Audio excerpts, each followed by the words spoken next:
unacceptable.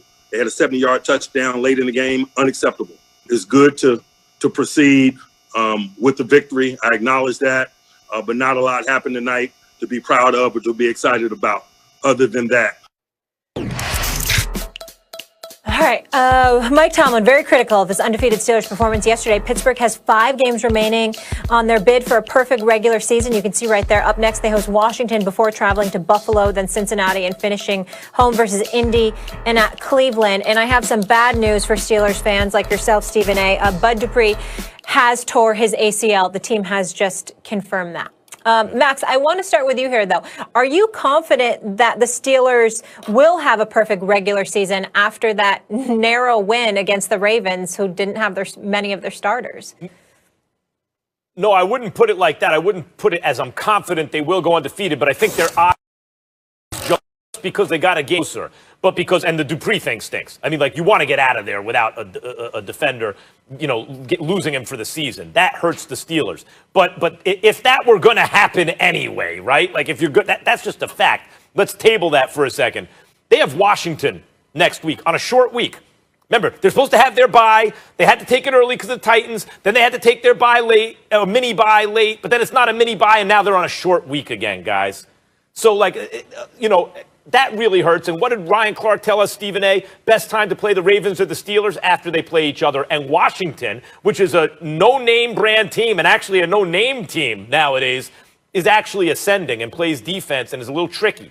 So that would be a trap game. That would be a tough game otherwise. But Stephen A, the fact that they won so sloppy and the coach is coming out here basically saying you almost could look at this like a loss, sort of, right? Like that's the kind of message he's sending, actually helps the Steelers, who have a tough part of their schedule coming up with the Bills and the Colts and the Browns. I think their odds just went up that they go undefeated. I'm less confident. I don't like what I saw yesterday. I'm very distressed about it. I don't blame Mike Tomlin for calling him out the way that he did. I'd have him running suicides today. I'd have probably cussed him out after the game yesterday and told him how pathetic that they looked, and this is not reminiscent or replicating any kind of championship caliber play whatsoever. And I would tell you this, the one good news that comes out of this is their schedule, because I don't think the Steelers need to go into the postseason undefeated, because I think they'd probably go home in the first playoff game, because obviously things are going to elevate exponentially. People will be far more serious on their P's and Q's, and I think it could ultimately cost them. So I like the idea of the Steelers, in all likelihood, losing a couple of games before the regular season ends. I believe that they will lose at Buffalo, and I think either Indy at home or Cleveland on the road at the end of the season are games they will also lose.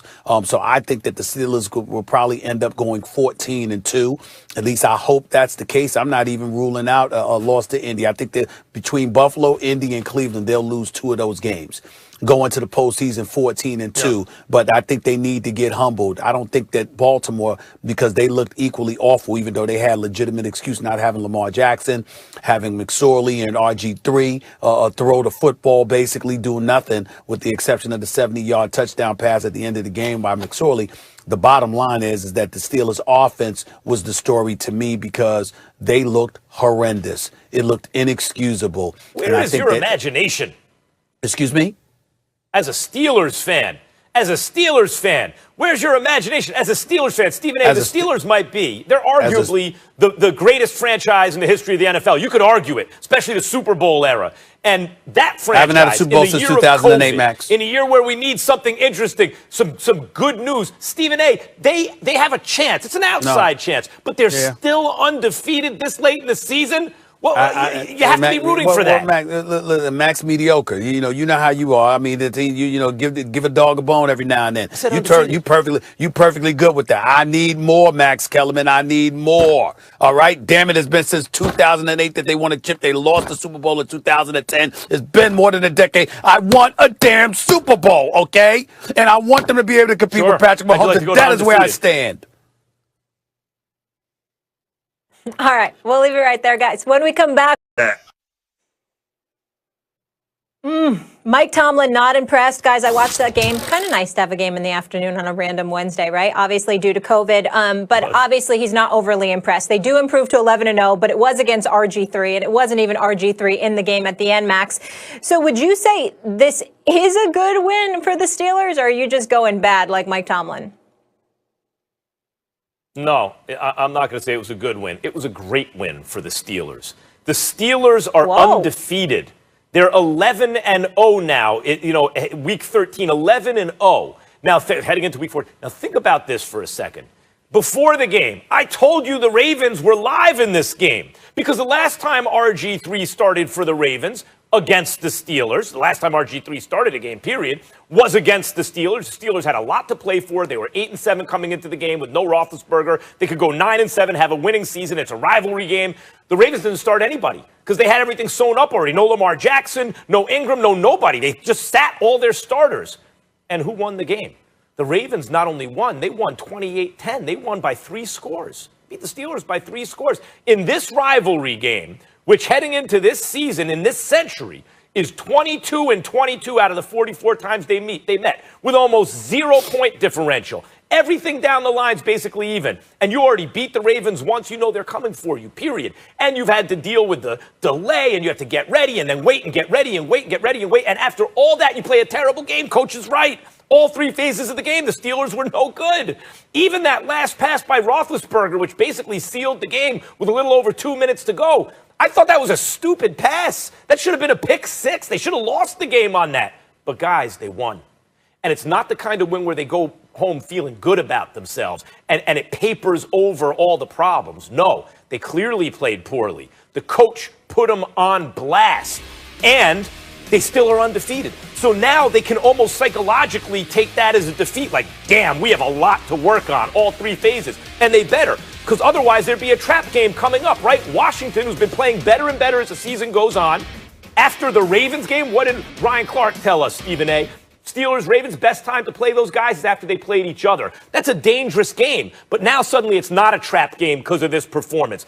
Then they got the Bills. They have later on in the season the Colts, right? The Browns to end the season. The schedule's not easy. This is actually the tough part of their schedule. And one of the games that was tough was this one. They got by it with a win, and they should be invigorated because they should know we have a lot to work on and not sit back and rest on their laurels. I think this is exactly what the doctor ordered.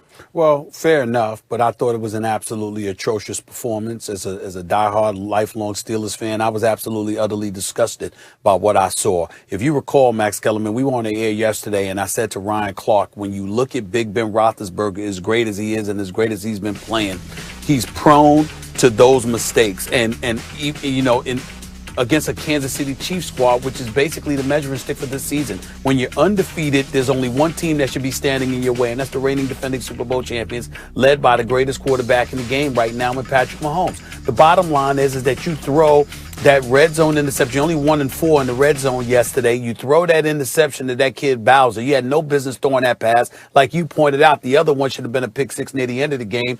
They actually could have lost that game. RG3, you handled your business against him. I mean, the dude only had 33 yards passing. Plus, he threw a pick 6 to Joe Hayden. This kid, McSorley, if you take away the 70-yard lucky pass, the Steelers defense inexplicable, I don't know how the hell you give that up, okay? But you take away that one pass, this dude is 1 for 5 for 7 yards.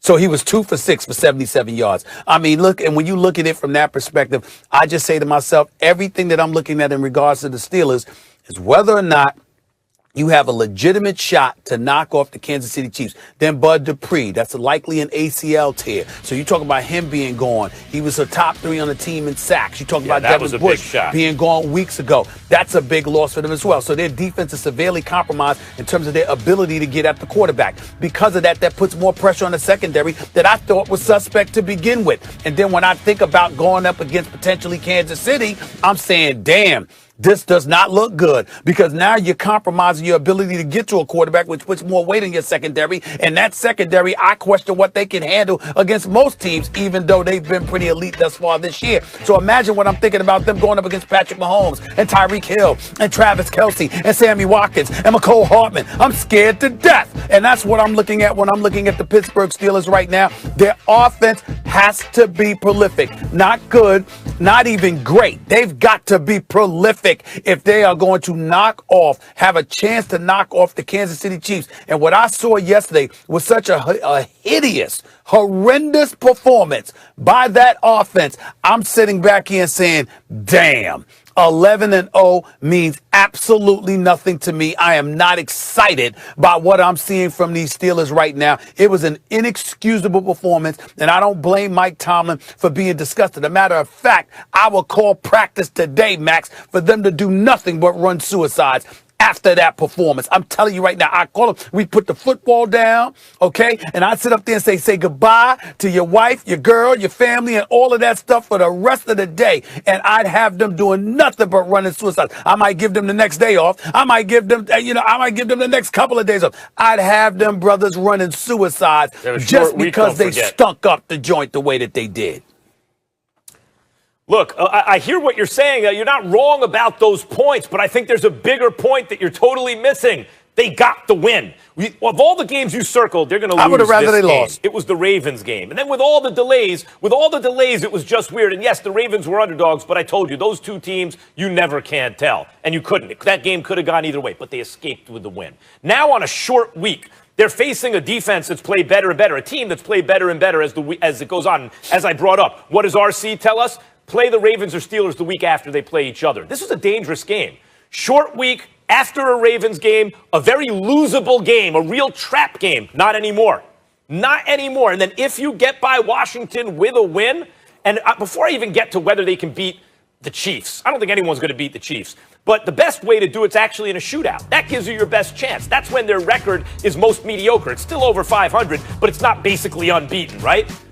The Steelers are the one team maybe that could beat the Chiefs without engaging in a shootout. I don't know how prolific their offense has to be against the Chiefs. When they're playing at their best, the Steelers are usually winning 2 of the 3 phases of the game. Offense, defense, special teams. They'll figure out a way to beat you in 2 of those phases and come out with a win. Maybe they can do that against the Chiefs. But I'm thinking about their undefeated season right now. That's what excites me right now. The Washington game a little less dangerous than it used to be. Otherwise, you tell me 5 days you got to play that team after the Ravens, that might be a loss. Now I think they have a better chance to win. Then on full rest, they get the Bills, they get the Colts, they get the Browns, and you throw the Bengals in there. So divisional games coming up, they should be up for. And obviously the Bills and the Colts, those are tough games, but psychologically, emotionally, you're going to be ready to play. I don't know if they go undefeated this year. The odds are against it, of course. But right now they're undefeated, and they have all the motivation they need. Well, we don't give a damn about you caring about them during the regular season, Mr. Giants fan, Big Blue. We don't care. I mean, if you're a Steelers fan, you care about the chip.